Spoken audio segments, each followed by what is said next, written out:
यात्रा के ये 7वें दिवस में आप सभी का बहुत बहुत अभिनंदन है। चलते हैं बाबा जी की सुंदर चौपाइयों की तरफ।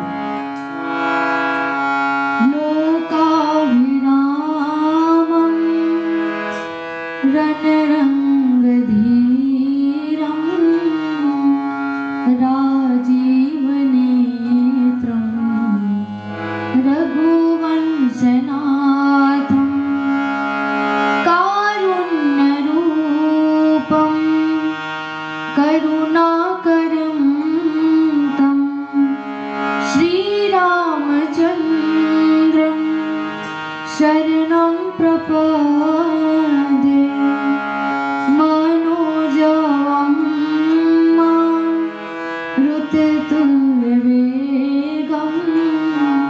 जितेन्द्रियं धीमतां वरिष्ठं वातात्मजं वा नरयोतमुख्यम्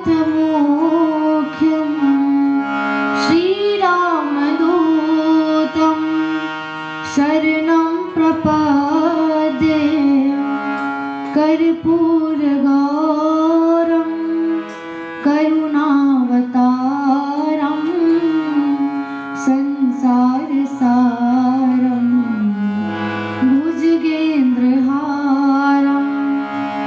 सदा वसन्तं हृदयारविन्दे भवानी सहितं नमामि। श्री राम जय जय राम, श्री राम जय जय राम। सीताराम राम राम सीता राम राम राम सीता राम राम राम सीता राम राम राम। बोले श्री सीता रामचंद्र भगवान की जय, पवन सुत हनुमान की जय, उमापति महादेव की जय। बाबा गोस्वामी तुलसीदास जी ने बहुत सुंदर ही कल व्याख्या की थी। जड़ चेतन गुण दोषमय विश्व की न करतार, संत हंस गुण गह ही पया परिहरि बारी विकार। कहते हैं ब्रह्मा जी ने इस संसार की जब रचना की है ना, तो गुण अवगुण, गुण और दोष सभी प्रकार की रचना हुई है। जिसमें से जो संत है वो एक चतुर हंस की भांति इस संसार में जो ज्ञान है, भक्ति है, उसको ग्रहण करते हैं और व्यर्थ की बातों को त्याग देते हैं। अस विवेक जब दे विधाता, तब तज दोष गुण ही मनोराता। काल स्वभाव करम बरियाई, भले प्रकृति बस चुकई भलाई। जब विधाता जब इस हंस का सा जब विवेक देती हैं, ज्ञान देते हैं, तब हमारा जो मन है वो अवगुणों को छोड़कर, अवगुणों को त्याग कर गुण को ग्रहण करता है। और विवेक कब आएगा? जब तक व्यक्ति सत्संग नहीं करता है, संतों की बातों को नहीं सुनता है, कथा श्रवण नहीं करता है, सत्संग में बैठता नहीं है, तब तक उसको विवेक आने वाला नहीं है। क्योंकि ज्ञान की बातें, विवेक की बातें, तो सारा चीज तो ठाकुर जी की ही चरण कमल में विराजमान है। उनका चरण कहाँ पर रहता है? जहाँ पर सत्संग होता है, साधु का संग होता है, वहाँ पर ठाकुर जी विराजमान होते हैं। तो जब विवेक मिलता है तभी हमारा जो ध्यान है वो अवगुण को त्याग कर गुण को ग्रहण करता है। और कहते काल स्वभाव कर्म बरियाई, जो काल स्वभाव कर्म की प्रबलता, जो भले लोग, साधु लोग माया के वश में होकर भी कभी कभी भलाई से चूक जाते हैं। कितनी विचित्रता है ये संसार के, जो बंधन को समझ पाना बड़ा ही मुश्किल है। कहते नारद, नाम में ही है नारद, जो रद नहीं होता, लेकिन वो भी माया के प्रभाव में ऐसे फंसे जो कभी रद्द न होने वाले नारद जी भी माया के प्रभाव में आ गए। अब विश्व मोहिनी के साथ विवाह रचाने की बात को सोच डाले। भगवान विष्णु के पास जाकर उन्हीं के जैसा सुंदर रूप को मांगने के लिए चले गए, आपका सा ही रूप दीजिए। तो कभी कभी ऐसा भी होता है कि साधु संत भी माया के परवश होकर इस संसार में जन्म लिए तो कभी कभी चूक हो जाती है, लेकिन जो ठाकुर जी के चरण कमल में शरणागति रखते हैं उसको कभी न कभी ये भान होता है, ज्ञान होता है गलत रास्तों पर वो चल रहे हैं करके, और फिर से वो सही रास्तों पर आ जाते हैं। जो सुधारी हर जन जिमले ही, दलि दुख दोष बिमल जसु देहि, खलउ करही भल पाई सुसंगु, मिटई न मलिन स्वभाव भंगु। भगवान के भक्त समझ जाता है कि हाँ मैं अब अवगुण के रास्तों पर चल रहा हूँ, बुरे रास्तों पर चल रहा हूँ, तो अपनी गलती को सुधार लेते हैं और दुख दोष को मिटाकर अपना जो जीवन को धन्य बनाते हैं, दूसरों को भी वैसे निर्मल यश देते हैं। वैसे दुष्ट कभी कभी सत्संग पाकर या अच्छी संगति पाकर वो भी भलाई करने लगते हैं, लेकिन अपना स्वभाव है वो नहीं छोड़ते। जो स्वभाव पहले से बना हुआ है, जो संस्कार पहले से मिला हुआ है, वो आखिर जाएगा कहाँ? संस्कार तो कहते हैं ना मेरे रग रग में दौड़ रहा है। संस्कार हमारे खून में रहता है, पलता है, रक्त में रहता है। वैसे ही जो अगर कभी साधु पुरुष है वो कभी असंग का संग करते हैं तो कभी ऐसा हो जाता है कि वो भलाई से चूक जाते हैं, लेकिन अपने जो नियम है, अपना जो धर्म है उसको वो नहीं भूलते, वापस फिर से उसी में आ जाते हैं। वैसे दुष्ट भी है कि दुष्ट कभी संग पाकर, अच्छी संगति पाकर भलाई तो करते हैं, लेकिन अपनी जो व्यवहार है, अपनी प्रवृत्ति है, उसको वो नहीं बदल पाते, नहीं छोड़ पाते। लखी सुबेश जग बंचक जेऊ, बेश प्रताप पुजियई तेऊ, उघरहि अंत ना होए निबाहु, काल ने मिजिमि रावण राहु।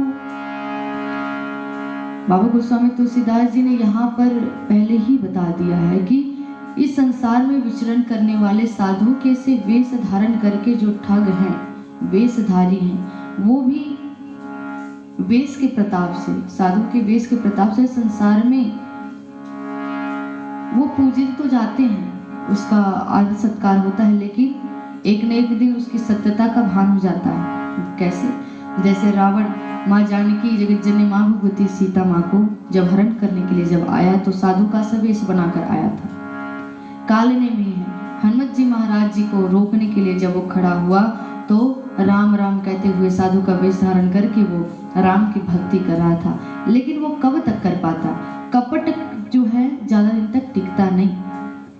अगर हम कभी जैसे कि नाट्य में भाग लेते हैं, है ना, तो वो उसका प्रभाव कब तक रहता है? जब तक हम नाटक कर रहे हैं तब तक रहेगा, लेकिन हमारा जो असली जो स्वभाव है, हमारा जो व्यवहार है, वो तो नाटक खत्म होने के बाद सामने ही आ जाएगा।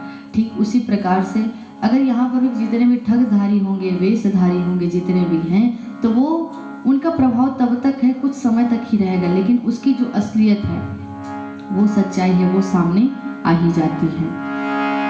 किए हुकुबेसु साधु सन मानो, जिमि जग जामवंत हनुमानो, हानि कुसंग सुसंगति लाहु, लोकहु वेद विदित सब काहू। अगर किसी व्यक्ति का वेश बुरा है, मतलब दिखने में वो अच्छा नहीं है या दिखने में विचित्र प्रतीत होता है, लेकिन उसका स्वभाव बड़ा साधु का सा है, तब भी वो हमेशा पूजे ही जाएंगे, क्योंकि साधु कोई व्यक्ति नहीं है, साधु कोई विशेष व्यक्ति का नाम नहीं है, या फिर कोई वस्त्र पहन लिया तो उसको साधु कहे। साधु एक स्वभाव होता है। कैसा स्वभाव? अगर कोई सफारी भी पहना है तो उसके अंदर हो सकता है साधु हो। एक सुंदर साड़ी पहनकर सुंदर 16 श्रृंगार करके अगर एक युवती स्त्री है, अपने पतिव्रत धर्म का पालन करती है, तो हो सकता है उसके अंदर भी साधु हो। साधु एक भाव होता है, एक स्वभाव होता है। वो वस्त्रों से नहीं, व्यक्ति के चेहरे से नहीं, ये तिलक से नहीं, ये वेशभूषा से वो पहचाने नहीं जाते हैं। जैसे कि हनुमत लाल जी महाराज एक वानर का सा वेश था, जामवंत जी महाराज जो भालू का शरीर, लेकिन उसके बावजूद भी उनकी पूजा होती है आज भी। हनुमत लाल जी महाराज के आज देखो, जितने राम जी के मंदिर नहीं होंगे उतने तो हमारे हनुमान जी महाराज के गली गली में मंदिर है। क्यों? क्योंकि साधु हैं, साधु की हमेशा पूजा होती है, हमेशा मान होता है। बुरे के संग से बुरा और अच्छे के संग से हमेशा अच्छा होता है। गगन चढ़ई रज पवन प्रसंगा, कीचहि मिलई नीच जल संगा। साधु असाधु सदन सुख सारी, सुमिरहि राम देहि गनी गारी। जैसे कि जब हवा चलती है, पवन चलता है, तो उसके संग में, उसके साथ में धूल भी उड़ने लगता है, तो वो उसके साथ चलते चलते चलते चलते आकाश पे चढ़ जाता है। लेकिन वही अगर जल के साथ हो तो, जल के साथ संगति हो तो वही कीचड़ बन जाता है। ठीक उसी प्रकार से जैसे साधु के घर अगर कोई तोता है, मैना है, अगर उसका पालन पोषण किए हैं तो साधु महाराज जी सब सुबह उठेंगे और तोता को बोलेंगे राम राम जी। लेकिन और वही सुनते सुनते सुनते सुनते साधु के घर का जो तोता है वो राम राम कहने लगता है, और जो असाधु है, जो दुष्ट जन है, उसके घर अगर तोता हो तो सुबह से शाम तक गाली ही देगा। क्योंकि जैसा व्यक्ति का प्रभाव होता है वैसा उनके आसपास का आवरण भी बन जाता है। और कहते हैं कि धूम कुसंगति कारिक होई, लिखिए पुराण मंजू मसी सोई। सोई जल अनल अनिल संघाता, होई जलद जग जीवन दाता। जैसे कुसंग के कारण अगर धुआं आता है तो वो कालिक कहलाता है, और वही अगर अच्छी संगति में आ गया तो सुंदर स्याही बनके सुंदर रामचरितमानस, सुंदर वाल्मीकि रामायण, श्रीमद् भागवत जो कथा का सुंदर लेख लिखता है। कितना बड़ा प्रभाव है ना। एक जगह धुआं अगर दूसरी जगह है तो लोग भागने लगते हैं कि भैया भगाओ भगाओ, ये कालिक हमारे चेहरे पर नहीं पड़नी चाहिए।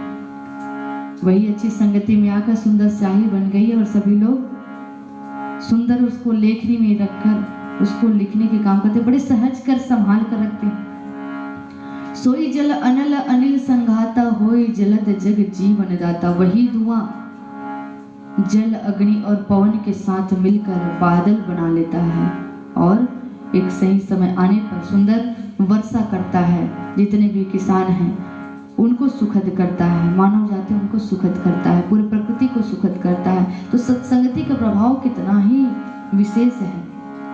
अच्छा व्यक्ति है वो भी बुरा बन सकता है, बुरा व्यक्ति है वो भी अच्छा बन सकता है। सत्संग का ऐसा प्रभाव। ग्रह भेषज जल पवन पट, पाई कुजोग सुजोग। होहि कुवस्तु सुवस्तु जग, लखहि सुलक्षण लोग। सम प्रकाश तम पाख दुहु, नाम भेद विधि किन्ह।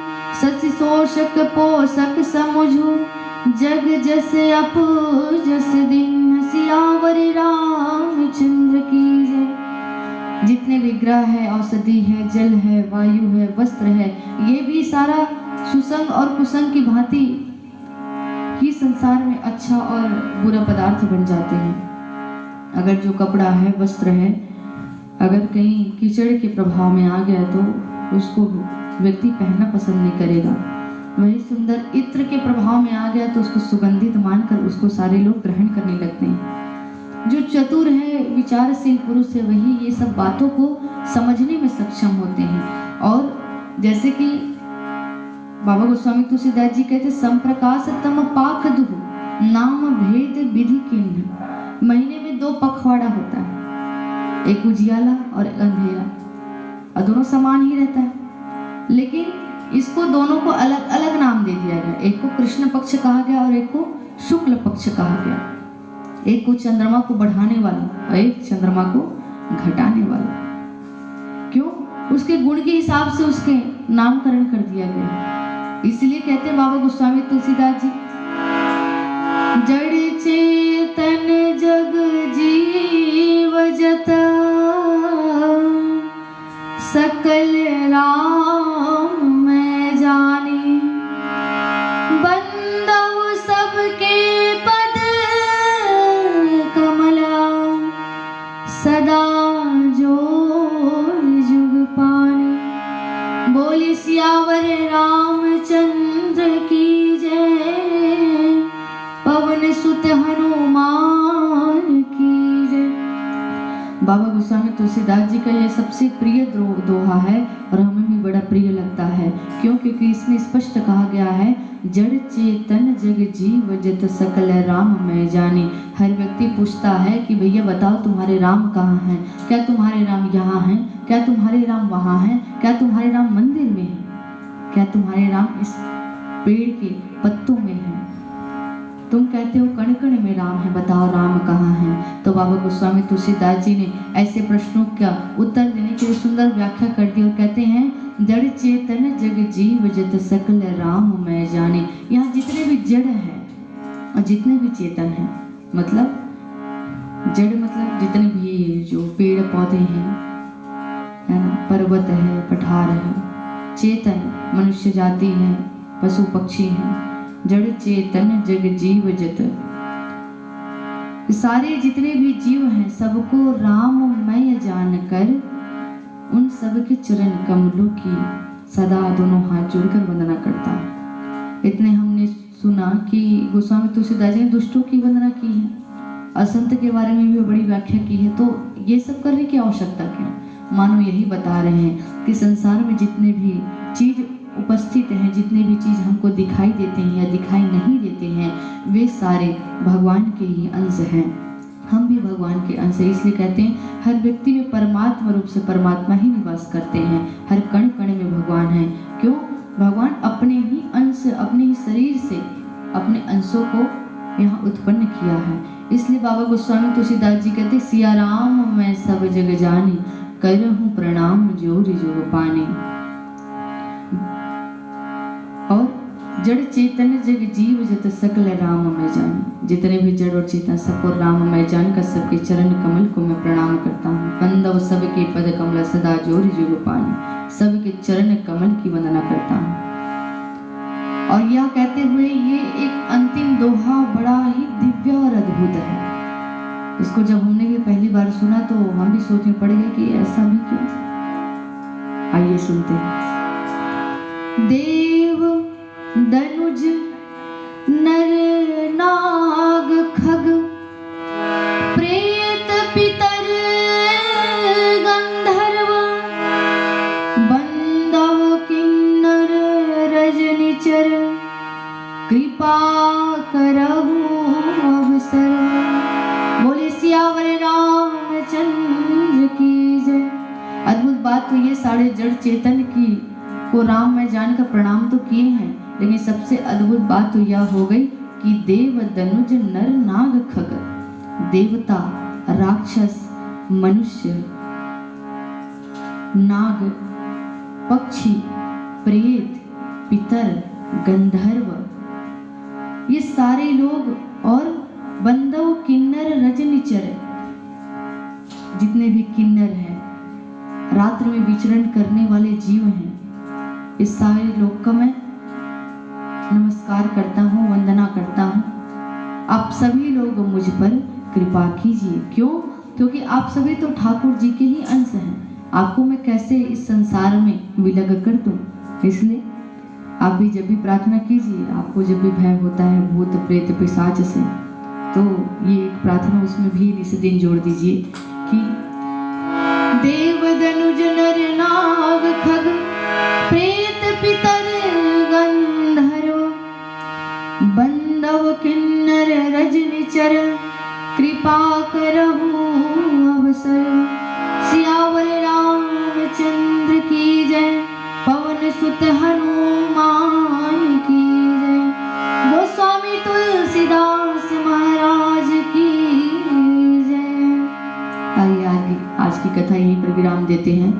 ठाकुर जी आपके और आपके सभी परिवार पर अपनी छत्र छाया, अपना प्रेम, अपनी कृपा, अपनी भक्ति बरसाते रहे।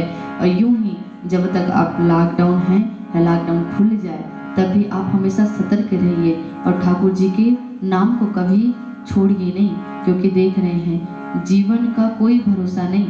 आज कोई व्यक्ति जीवित है वो यह कह नहीं सकता कि कल भी मैं जीवित रहूंगा। ये जीवन की सच्चाई को यह कोरोना काल ने बताया है। तो हमको यही सीखना चाहिए। ठाकुर जी ने हमारे घर बैठे बैठे भी भोजन की व्यवस्था, सारी व्यवस्था कर दी है। अब हमको करना क्या है? सुंदर ठाकुर जी के नाम का स्मरण कीजिए, संस्मरण कीजिए, ताकि हमारा यह जो जितना भी जीवन बचा हुआ है कम से कम ये जीवन तो सार्थक हो जाए। आइए ठाकुर जी के नाम का सुंदर संकीर्तन करते हैं और आज की कथा को यहीं पर विराम देते हैं। हरे कृष्णा कृष्णा कृष्णा हरे हरे, हरे राम राम राम हरे हरे, हरे कृष्णा कृष्णा कृष्णा हरे हरे, हरे राम राम